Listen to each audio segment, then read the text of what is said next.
सदवन्दियाणं त्रिभुवनमिदमधुरविसदवकाणं अन्तातीतगुणाणं नमुञ्जिनाणं जिदभवाणं कुंदकुंदाचार्य भगवान की जय।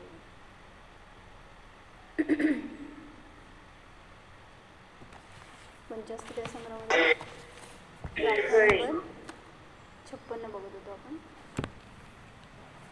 उदयेन वसमेण या खयेण दुहिं विसिदेहिं परिणामे जुक्ता ते जीवगुणा बहुसूयथे सुविद्धिनाम.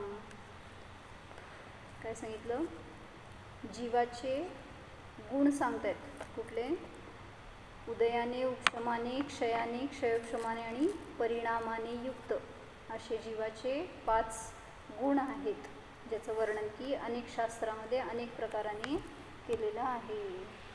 मग त्याच्यामध्ये जे कर्माच्या उदयाचं निमित्त असताना संभवतात त्याला म्हटलं जीवाचे औदयिक भाव, जे की नियमाने दुःखकारी आहेत. आणि औदयिक भावाचं फळ हे म्हणजे औदयिक भावातली आसक्ती, त्याच्या निमित्तात होणारे रागद्वेष परिणाम हे नियमाने सांगितलं आपल्याला दुःखाला, दुर्गतीलाच देणारे आहेत.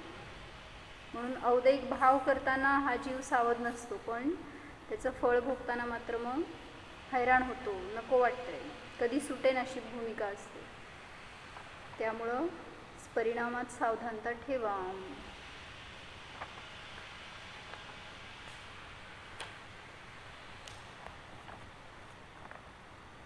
काय चाललं होतं प्रकरण आपलं? औदयिक भावामध्ये जे 21 भेद घेतलेत. कुठले कुठले? 6 लेशा, 4 कषाय, 4 गती, परत 3 वेद, मिथ्यात्व, असंयम, असिद्धत्व आणि अज्ञान. हे एकूण 21 प्रकारचे औदयिक भावाचे भेद आहेत, ज्याच्या निमित्तात की हा जीव हैराण होतोय. पण तरीसुद्धा सांगितलं काय? औदयिक भावामध्ये ही शक्ती नाही आहे की ते पारिणामिक भावाला नष्ट करेल. त्यामुळं त्या पारिणामिक भावाचं वेदन करायला पाहिजे. आपण त्या औदयिक भावाकडे पाहत राहतो आणि त्यावेळेस तिथं पारिणामिक शुद्ध अस्पर्शी काय म्हणायचं निराबाध असणारा स्वभाव विसरून जातो. पण तरीसुद्धा कुठलेही औदयिक भाव हे पारिणामिक भावाला नष्ट करू शकत नाहीत. उदाहरण कसं दिलं? साखर आहे आणि ती पाण्यात घातली. पाण्याचं फॉर्म्युला काय सांगतो आपण? H2O. 2 H आणि 1 ऑक्सिजन असं मिळून पाण्याचं सूत्र तयार झालं ना, H2O म्हणतो. मग त्याच्यात तुम्ही काहीही मिसळा, त्या पाण्याचा फॉर्म्युला काय बदलतो? त्याच्यात किती फरक पडतो? पडत नाही. कुठलंही त्याच्यामध्ये इन्ग्रेडियंट्स ॲड करा तरीसुद्धा पाणी हे H2Oच राहतं. बरं ठीक आहे, आता त्याला काय केलं? गरम केलं, पाण्याला उकळलं. आता उकळी यायला लागली त्याला, तर ते त्याचे औदयिक भाव म्हणले ना आपण. म्हणजे कर्मांचा उदय म्हणजे त्याच्यामध्ये त्याचं फॉर्म बदललं एवढंच. पण तरीसुद्धा H2Oमध्ये काय फरक झाला? थंड पाणी असू दे किंवा गरम पाणी असू दे, ते नियमाने त्याचं फॉर्म्युला H2Oच असतं. त्याच्यामध्ये 2 हायड्रोजन आणि 1 ऑक्सिजन हेच मॉलिक्युल्स असणार. दुसरं काय त्याच्यामध्ये फरक पडत नाही. तसं हा जीव जसं ते पाणी उकळणारं असू दे नाही तर थंड असू दे, दोन्हीसुद्धा पाणीच आहे. त्याच्यामध्ये असणारं ते पाणीरूप द्रव्य बघितलं तर ते स्थिर आहे, जसंच्या तसं आहे. शीतलताच त्याचा गुणधर्म आहे. त्याच्यात काय घातलं तरीसुद्धा ते पाण्याचा धर्म शीतलताच आहे.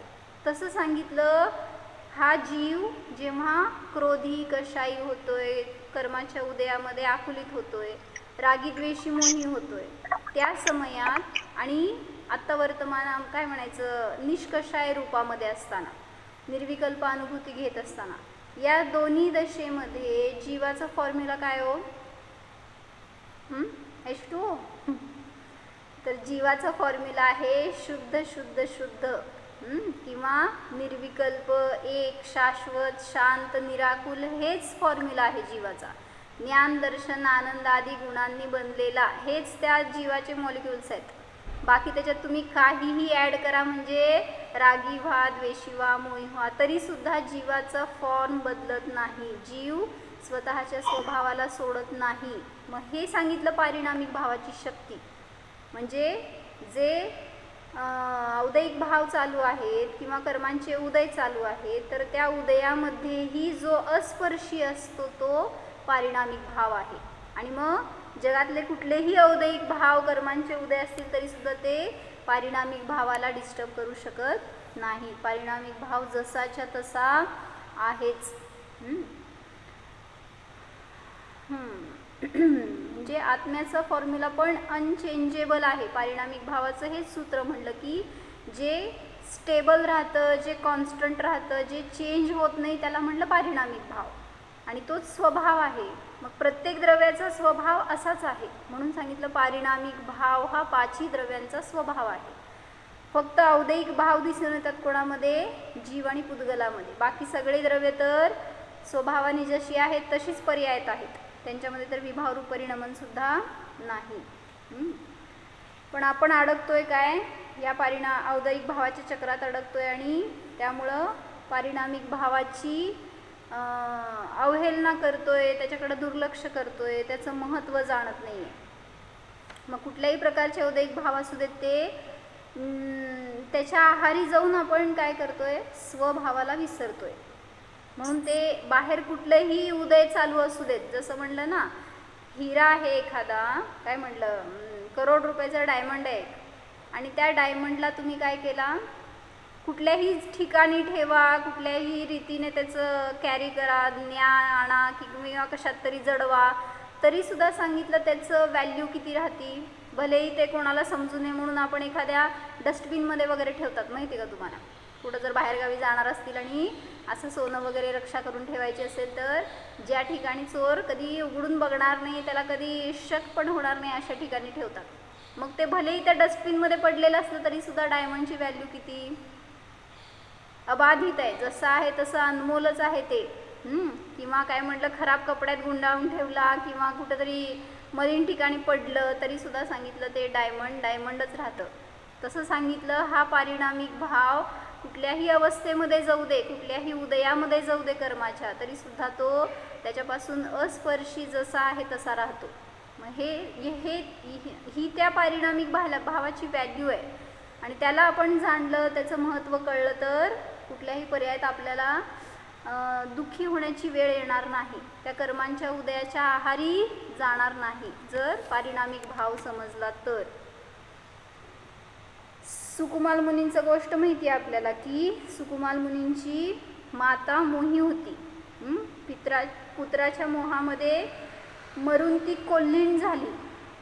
म्हणजे अति आसक्ती आणि अति द्वेष दोन्हीसुद्धा सांगितलं घातक असतं. म्हणून परवा एक वीर सागर महाराजांची कॅसेट मी ह्याच्यावर अपलोड केली आहे. त्याच्यामध्ये महाराजांनी तेच घटवले की राग असू दे किंवा द्वेष असू दे, द्वेषाने तर दुःख हे फळ मिळतं सगळ्याला माहिती आहे, पण रागाचं फळसुद्धा दुःख असतं, हे महाराजांनी खूप छान घटवले. त्याच्यामध्ये दृष्टांत पण घेतले चांगले असे महाराजांचे उदाहरणं, ऐका ते कॅसेट. तर तिथं सांगितलं की त्या सुकुमाल मुनींची माता अतिमोही होती ना पुत्राच्या प्रेमामध्ये, त्यामुळं या जन्मातलं प्रेम दुसऱ्या जन्मात वैरूपाने परिणत होतं आणि ती मरून काय झाली? कोल्हीण झाली. आणि मग काय केलं तिने? जेव्हा ह्यांनी मुनी दीक्षा घेतली त्यावेळेस ते समोर येऊन जातीस्मरण झालं ना, हे हाच तो मागच्या भावातली भाऊजाई होती ना, लाथ मारली ती का नाही? ती वेगळी कथा नाही, ती वेगळी आहे ना, ती सूर्यमित्र मुनींची गोष्ट आहे. त्याच्यामध्ये ती वाघीण झाली मरून. नाही, ते वाघीण झाली ती कोणती बरं? तेच किती सुकौशल मुनींची ना, सुकौशल मुनी. पण सुकौशल मुनी ह्यांचं काय ऐकलं होतं की भाऊजाई असती, मागच्या भावात ते दोघं भाऊ असते, तर ते म्हणतो मुनींचं दर्शन कर, तो करत नाही. मग तो भाऊ दीक्षा घेतो. मग ती भाऊजाई म्हणते तुम्हाला काय झालं होतं मुनींचं दर्शन करायला? तुम्ही दर्शन केलं नाही म्हणून माझ्या नवऱ्याने दीक्षा घेतली. तर तो असा तिला लाथ मारतो. मग ती म्हणते ह्याचा मी बदला घेईन. मग ती कोल्हीण होती बरोबर त्याच पायाला हे करते. असं मी ऐकलं. मग हे का मला कोल्ही नव्हती का, वाघ होती ती? नाही, वाघ, सुकौशल मुनींची आई वाघ होती आणि ती त्यांचं हे करते. मग तिला जन्म खून दिसल्यावर ते जे नवरा म्हणून असते म्हणजे पूर्वभावातले मुनी, आत्ताचे मुनी पूर्वभावातले त्यांचा नवरा ते उपदेश देते, तर मग ती सम्यक दर्शनाला प्राप्त होते असं. ठीक आहे. तर सांगितलं की म्हणजे औदैक भाव कसे बदलले की हे सांगायचं त्या स्टोरीमध्ये, की माता होती आणि त्या पुत्राशी प्रेमरूप औदैक भाव पहिल्यांदा, आणि तेच दुसऱ्या भावामध्ये लगेच औदैक भाव बदलले, त्याच्याच विषयी कशाय रूप, क्रोधी रागी द्वेषी झाली त्याच्याविषयी, आणि त्याच भावाचं फळ तिला असं भोगावं लागलं. काय, तिची दुर्दशा झाली ना. भलेही तुम्हाला दिसतंय या भावात ती मुनींवर उपसर्ग करते, मुनींना त्रास होतोय, पण सगळ्यात जास्त त्रास तिला आहे. आता तिर्यंच्या गतीमध्ये गेली आहे, चांगल्या राजकुमारी राणीच्या पदातून च्युत होऊन तिर्यंच झाली. म्हणजे कुणाचं फळ मिळालं, हे तिने केलेल्या निदानाचं, रागाचं, मोहाचं, औदैक भावाचं फळ आहे ते, की तिला तिर्यंच्या गतीमध्ये जन्म घ्यावा लागला. म्हणजे तिर्यंच्या योग्य औदैक भाव झाले तिच्याकडून आणि ती मरून त्या गतीला जन्मली. किंवा सांगितलं की गांधारीला तिच्या 100 मुलांचं प्रेम होतं, आणि त्यांच्या प्रेमात, त्यांच्या मोहात ती अंध होती, आणि त्यामुळं तेच प्रेम तिला मृत्यूपर्यंत नेलं. त्यांच्या मरणाचं कारण पण ही पोरच ठरली ना, 2 जण, 100 जण त्यांच्यात, आणि हे दोघं असून सुद्धा त्या 100रांना वाचवू शकली नाही. त्याची पण स्टोरी अंबानीमध्ये सांगितली होती. तर मला फक्त म्हणायचं की कसे औदैक भाव बदलत जातात. एकाच ठिकाणी आहे तुम्ही आणि तुमची मुलं तुमच्या समोर आहेत, एका समयाला तुम्हाला त्यांच्याविषयी मोह होतोय आणि दुसऱ्या समयाला त्यांच्याविषयी विरक्ती वाटतेय की ह्यांच्यामध्ये रमायला नको, ह्यांचा आपल्याला त्रास होतोय. मग मी एक वाक्य चांगलं काय वाचलं काल, की तुम्ही आईवडील आहात घरात, आणि तुमची मुलं का ऐकत नाहीत किंवा ती उपेक्षा का करतात, तुमचा अनादर का करतात, त्याच्या मागचं कारण सांगा. आपली मुलं आपला अनादर का करतात, त्यांना आपल्या कुठल्या तरी वचनाचं, आपल्या काहीतरी सांगण्याचं, विचारांचं महत्त्व का नाही वाटत. आपण काय त्यांना गायडन्स केलं तर त्याच्याविषयी त्यांना द्वेष होतो किंवा ते अनादराने त्याला ऐकतात का. असं वाक्य चांगलं होतं ते, मला नाही म्हणायचं आता खरं. असं का, ते मागच्या भावाला आपला द्वेष फेडायला आले म्हणायचं. पण तुम्ही काय असे परिणाम केले म्हणून तुम्हाला असं संयोग मिळाला. तर त्यांनी सांगितलं देवशास्त्र गुरूंची उपेक्षा करण्याचं हे फळ आहे. चांगलं ऐका बरं का, काय म्हणले, जिथं जिथं असा तुम्हाला प्रसंग असेल ना, त्यावेळेस तुम्ही आठवा आपल्याकडून खरे देव, खरे गुरु, खरे शास्त्र, किंवा काय म्हणायचं निर्दोषचर्या, उत्कृष्ट चारित्र, याच्याविषयी जो काय अनादराचा, उपेक्षेचा भाव झालाय ना, याचं फळ आपल्याला असं मिळतं बरं का. म्हणजे इतर ठिकाणी तर तुम्ही कोणाशी काय म्हणायचं, कोणाला निग्लेक्ट करा, कोणाला रागद्वेष करा, त्याचा काय परिणाम नाही आहे. पण इथं सांगितलं जेव्हा खऱ्या देवशास्त्र गुरूंच्या बाबतीत जर आपण जे काही उपेक्षारूप परिणाम केले असतील, त्यांच्या अनादराचे भाव केले असतील, जसं की उदाहरणार्थ शुद्ध चारित्र पालन करणारे मुनी आहेत आणि त्यांचं आपण काय नाव ठेवलं मागं, की हे खूप कडक पाळतात, किंवा असं का करायचं, असं करायचं नसतं, असं करायला नकोय, इतके साधे परिणाम तुम्ही करता, पण त्याचं फळ तुम्हाला किती भयंकर उदयाला येते बघा पुढं. असं आपण आपल्या परिणामातून त्यांचा अनादर केला, त्याचं फळ तुमच्या वचनाचा अनादर होतो, तुम्हाला सुद्धा तशी हीन वागणूक मिळते.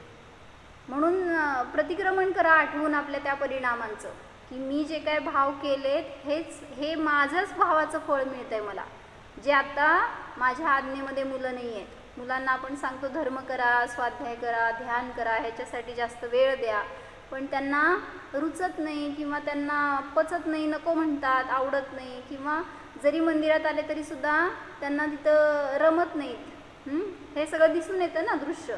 तर ते सांगायचं आहे की त्यांचं संयोग आपल्याला मिळण्याचे आपले भाव आहेत, आपण केलेल्या परिणामांचं ते फळ आहे.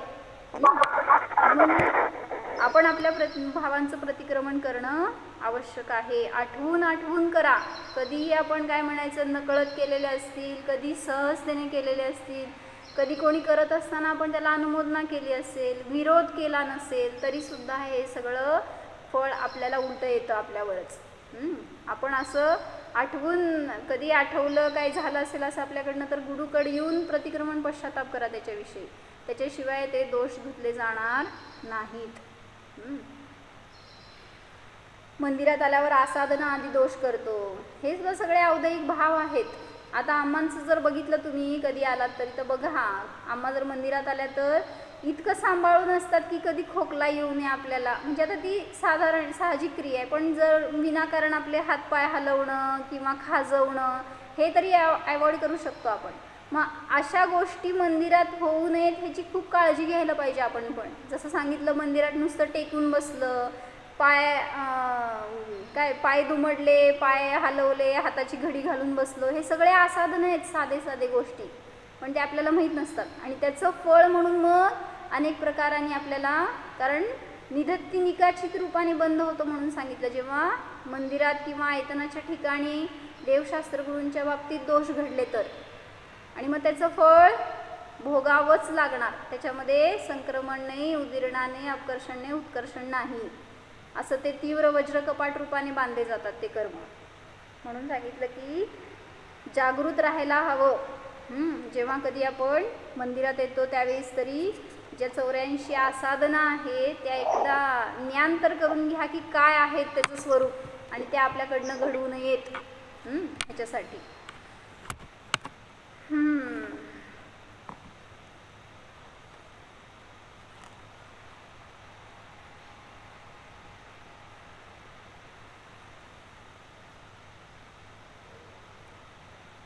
मुनी 50 वर्ष झाले दीक्षेला त्यांच्या, तर त्यांना सांगितलं, त्यांचं वय असेल समजा एक 80, 90, 95 वगैरे वय आहे, तरी पण त्यांना कधी एखाद्याना चष्मा नाही आहे किंवा असं त्यांचे दात वगैरे मजबूत आहेत, किती उपवास केलं तरीसुद्धा त्यांना त्याच्या निमित्तात फरक पडत नाही, किंवा मग त्यांचं स्वाध्याय ध्यान ह्याच्यामध्ये ते निरंतर किती तत्पर असतात. जसं मध्ये ऐकलं होतं मी की ते निर्वाण सागर मुनी होते आणि त्यांचं वय होतं 105 वर्ष. आणि इथून ज्यांनी कोणी दर्शनाला गेले त्यांनी बघितलं आणि त्यांनी सांगितलं की त्यांची चर्या ते खूप चांगली पालन करतात, ध्यानाला बसतात तर निर्विकल्पतेने असं स्थिर बसू शकतात, असं खूप त्याचं विस्तार करून त्यांनी सांगितलं होतं. मग का बरं असं होतं, म्हणजे आपली शक्ती नाही शरीरामध्ये, आपण अजून 50च्या जवळ पण नाही तरीसुद्धा आपलं काय म्हणतात स्पाईनला बाक आलेला असतो, किंवा काय डोळ्याला अंधत्व आलेलं असतं, दृष्टी कमी झालेली असते, पायामध्ये पाय दुखतात, गुडघे दुखतात, सगळं हे दुखणं आपल्याला सुरू होतं. त्यांना का नसतं? जे मुनी आहे त्यांच्या ठिकाणी हे सगळं दिसून येत नाही, एखादी गोळीसुद्धा त्या औषधाची खात नाहीत.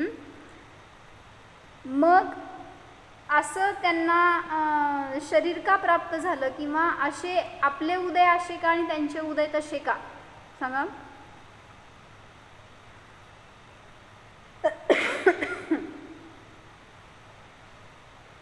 हे सुद्धा आपल्या औदयिक भावाचं फळ आहे. म्हणजे शरीराची शक्ती क्षीण होणं किंवा दुर्बल शरीर मिळणं हे सुद्धा तुम्ही केलेल्या परिणामांचं फळ आहे. आणि त्यांनी त्या अशा परिणामांचं प्रतिक्रमण पश्चाताप करून उपस्थापित होत आहेत. जसं मध्ये सांगितलं होतं ना, उपवास केल्यावर आपल्याला शक्ती गेल्यासारखं वाटतं. ते आता जे लेश्या येणार आहेत ना पुढं, सुंदर वर्णन केलं त्या लेश्यांचं बरं का. असं समजायला पाहिजे आपल्याला. आता नुसतं माहिती आहे कृष्ण नील कापोत आपल्याला अशुभ लेश्या आहेत आणि पीत पद्म शुक्ल शुभ लेश्या आहेत एवढंच माहिती आहे, पण आपण त्या लेश्यांमध्ये कसं वर चढ खाली वर उतर कसं करतो, साधे साधे परिणाम कसे असतात आणि कुठल्या लेश्यात आपण जातो हे छान घटवलंय सगळं त्याच्यामध्ये. आपण बघूया ते. तर काय सांगत होते मी,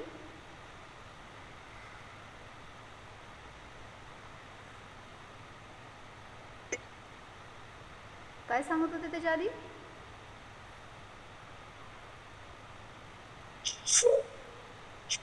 औदिक भावाचं फळ नाही कसे करतो.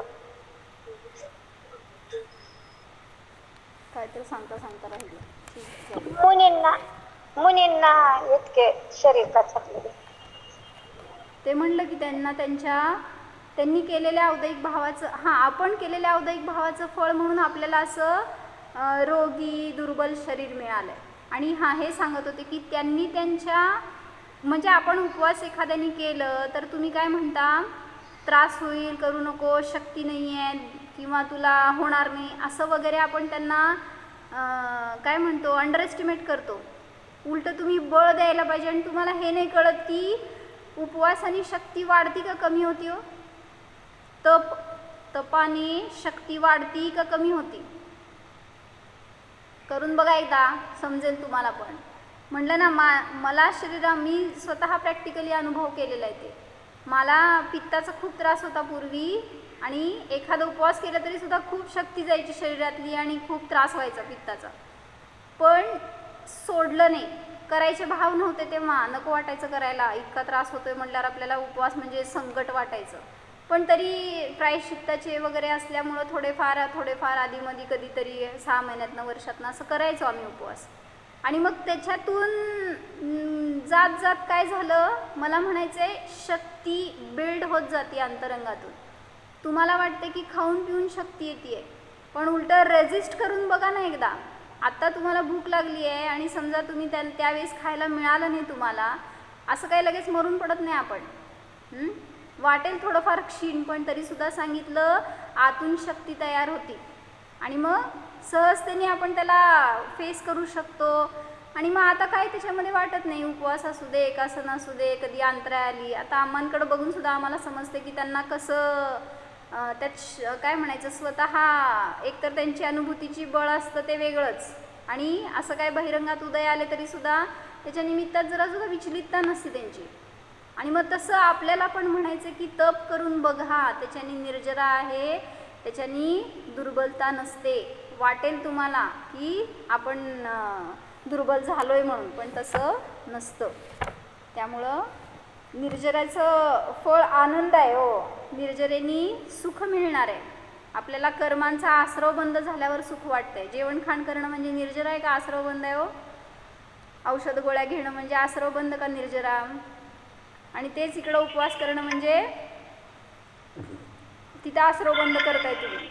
तिथं निर्विकल्पतेने ध्यानामध्ये थोडं जास्त शुभशुद्ध परिणामामध्ये घालवा ना तो दिवस, बघा किती आनंद येणार आणि त्याच्या निमित्तामध्ये फळ मिळणार तुम्हाला त्या निर्जरेचं. ठीक आहे. तर असं सांगितलं औदैहिक भाव हे आहेत. त्यामुळं त्याचं भावभासना ठेवा. प्रत्येक समयाला उदय तर चालू आहेत, त्याच्या निमित्तात काय ना काय भाव करतो आपण, पण सावधानता नसते परिणामात. सारखं हे परिणाम ठेवा की असे औदैहिक भाव माझ्याकडून व्हायला नकोत, जे की मला भवाभवात फिरवतील. कषायांचा उदय आला तरीसुद्धा मी कषाय करायला नकोत. झाले कषाय तरीसुद्धा परत प्रतिक्रमण करा की हे माझे परिणाम केले, मी चुकलं, असे मला भाव व्हायला नकोत. तर आपण काय बघणार होतो, 4 कषाय कुठले. औदैहिक भावाचे भेदमध्ये अनंतानुबंधीजनित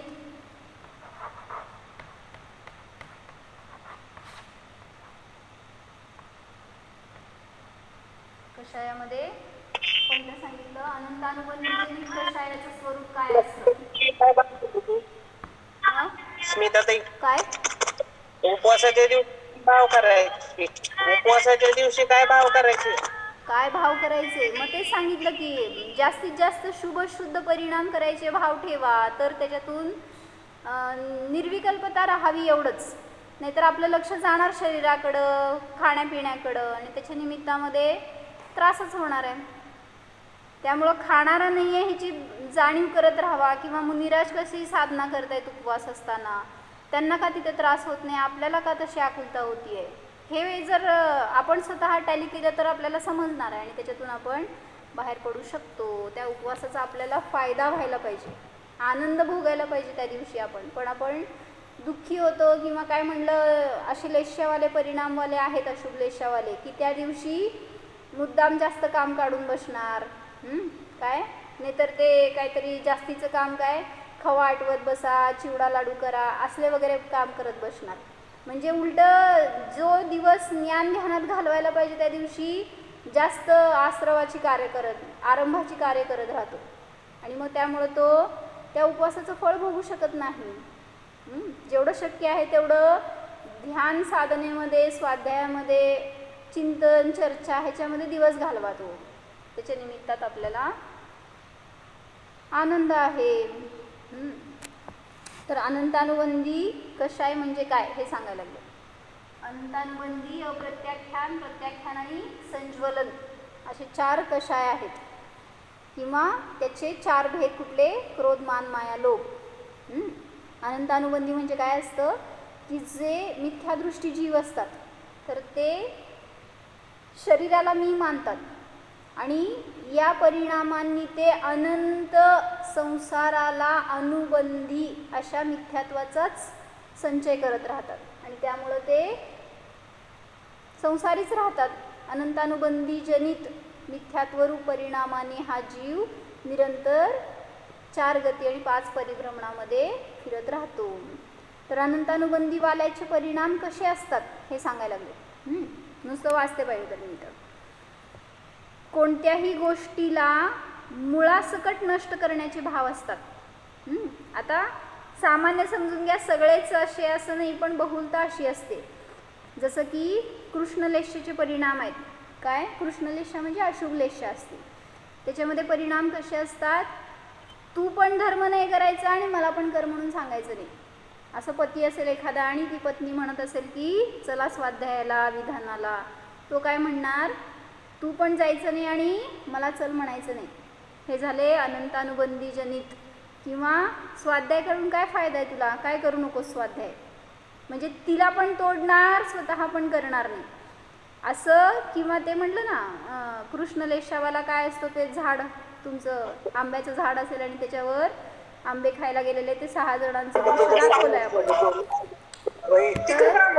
तो कृष्णलेशेवाला जो असतो तो काय करतोय, खाली उभारलाय झाडाचे आणि म्हणतोय कशाला वर चढून काढायचं, सगळं झाड तोडून टाकू म्हणजे सगळे आंबे आपल्याला इथं बसून खायला मिळतील. मग त्याच्यामध्ये अनेक कच्चे असणार, न खाण्यायोग्य असणार, त्याचं सगळ्याचं काय म्हणायचं वाया जाणार आहेत ते, पण त्याच्याविषयी त्याला कुठं काय. मग अशी लेष्या असते ती, असे तीव्र कषाय असतात. मग असंच अनंतानुबंधीजनित जे परिणाम आहेत ते मुळासकट उखडून काढण्याचे परिणाम असतात. किंवा आपला दुराग्रह सोडत नाहीत. जसं की मी म्हणजे शरीरच ही मान्यता म्हणजे अनंतानुबंधी. पुढं सांगितलं सप्तव्यसन 5 पाप ह्याच्यामध्ये प्रवृत्ती असते. जे कोणी अनंतानुबंधीजनित वाले असतात ते सप्तव्यसन 5 पाप किंवा परनिंदा आणि हे दरोडा वगैरे चोरी वगैरे सगळं ते व्यसनमध्ये येणारच. परत सांगितलं स्वप्रशंसा, परनिंदा आणि स्वप्रशंसा करणारा समजून घ्या कोण असतो. कोणी तुम्हाला म्हटलं की तुमची डिश छान झाली, तुम्हाला काय वाटतं, तुम्ही स्वयंपाक चांगला करता किंवा तुमचं एखादं आयटम चांगलं झालं आहे किंवा तुम्ही धंदा चांगला केला आहे, तुमचं काय म्हणायचं नॉलेज चांगलं आहे, लगेच आपल्याला आपली प्रशंसा वाटू लागली. तर स्वप्रशंसेचा भावसुद्धा सांगितलं अनंतानुबंधीजनित कषाय आहे. पुढं म्हणले मिथ्या देवी देवता आदींना प्रणाम करणं, त्यांच्याविषयी श्रद्धान विनय पूजन हे सगळं नमस्कार आदी करणं हे सगळं आलं अनंतानुबंधीजनित. पुढं सांगितलं रीतिनीतीच्या विरुद्ध वागतो जो कोणी अनंतानुबंधीजनित कषायी असेल तो. नंतर जेव्हा पूजन करायला बसेल तर अंतरंग बहिरंग अशुद्धीयुक्त पूजन करतो. म्हणजे द्रव्य जरी चढवेल तरी त्याच्याविषयी त्याला ज्ञान नसतं की हे शुद्ध आहे का, चढवण्यायोग्य आहे का, प्रासूक केलेलं आहे का, हे काही माहीत नाही आणि तो पूजन करायला बसलाय. किंवा पूजन करतोय तर परिणाम कसे असतात, काहीतरी बोलणार ना, म्हणून तर आम्हा नेहमी सांगतात मंदिरात आल्यावर विकथा नाही करायच्या. विकथा काय असतात, स्त्रीकथा, राजकथा, चोरकथा आणि भोजन कथा. ह्याच्या व्यतिरिक्त दुसरं काय बोलत नाही आपण. जेव्हा काय काय बोलतो ते या 4 विकथेमध्येच जातो. मग जो अनंतानुबंधीजनित कषायी असतो तो 4 विकथेत रती करतो. कोणी काही बोलालं तर त्याच्यामध्ये इंटरेस्टफुली ऐकतो. आमच्याकडे चोरी झाली होती बरं का.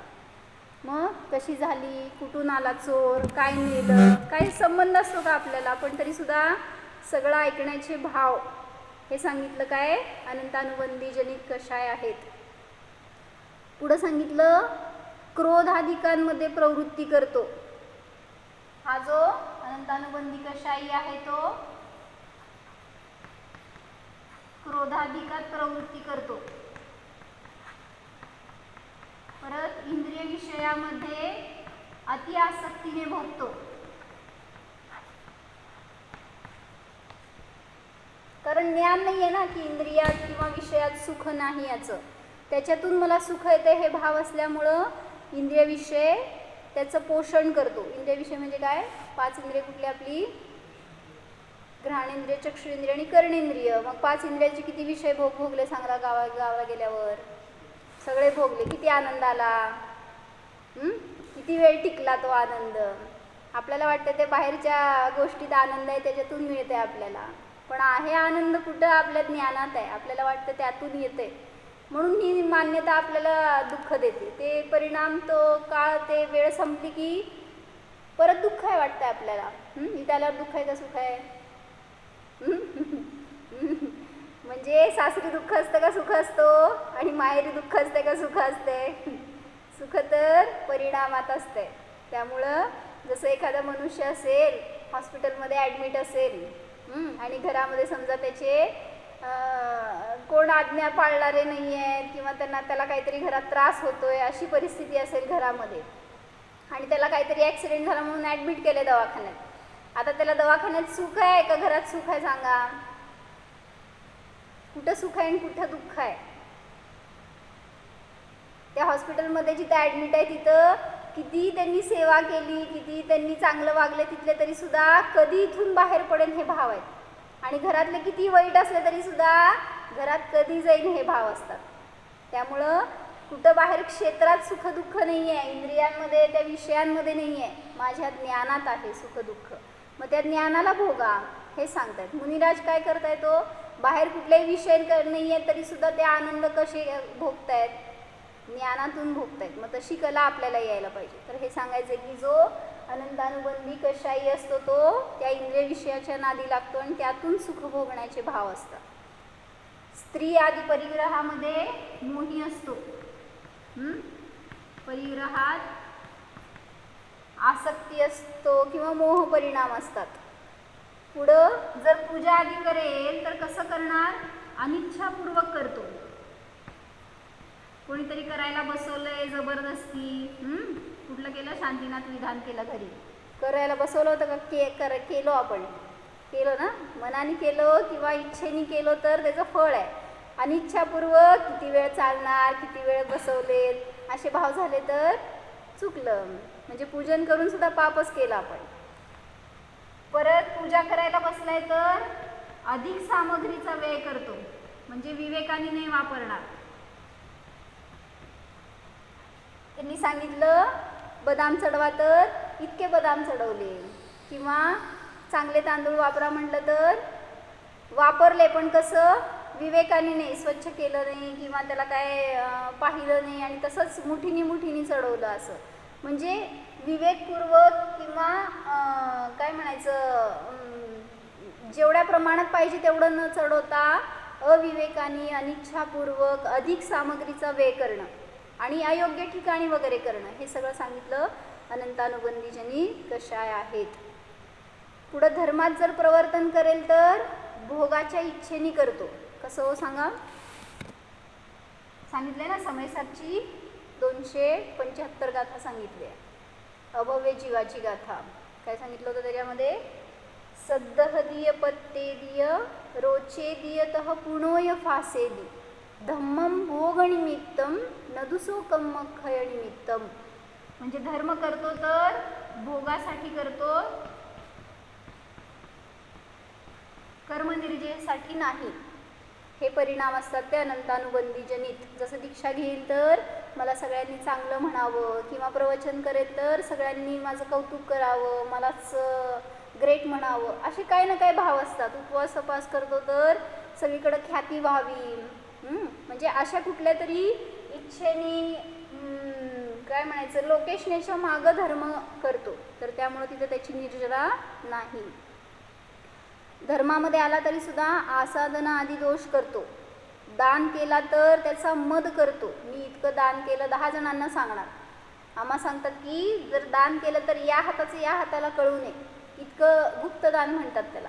काय हो तुम्ही नाहीतरी दान केलं म्हणजे काय केलेलं असतं, आपले भाव झाले, आपण दिले, मग ते 10 जणांना समजू दे नाही तर नाही समजू दे, त्याचा काय फरक असतो.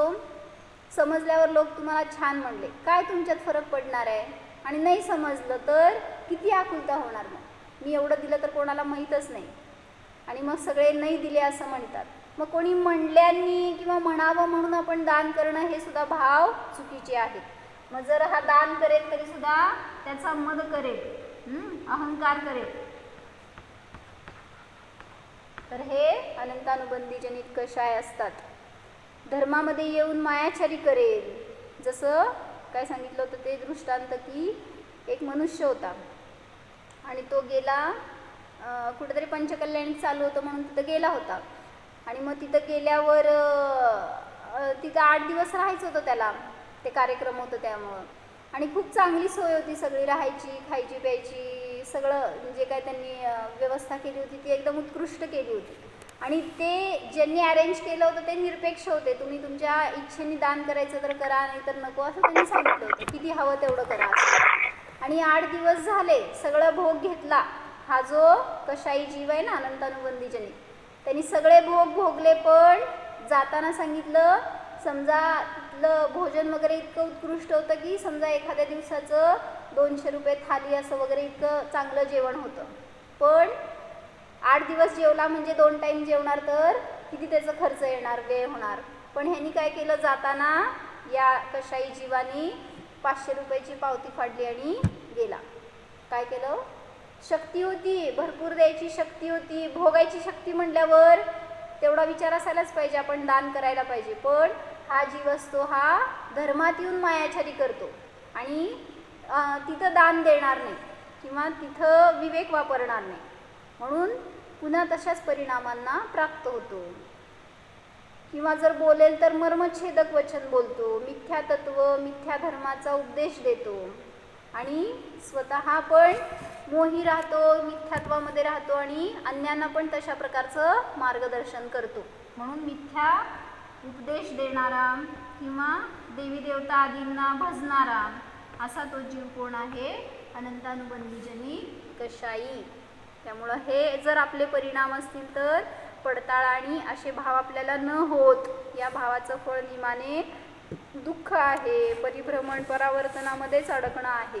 मग याच्यातून सुटायचं असेल तर या कषायानी रहित मी निष्कषाय आत्मा आहे हे जाणा, तर तिथं आपलं सगळं दुःख संपणार.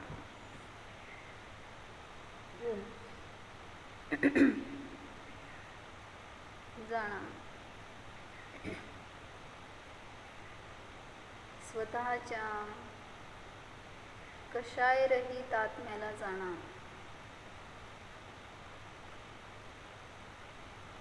औदैक भाव क्षणिक आहेत, पारिणामिक भाव शाश्वत आहे. शाश्वतोऽहं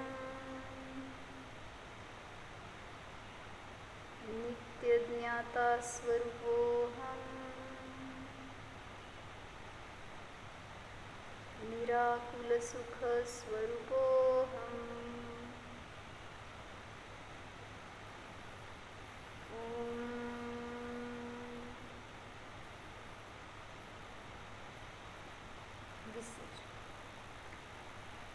नमो हरिहंताय.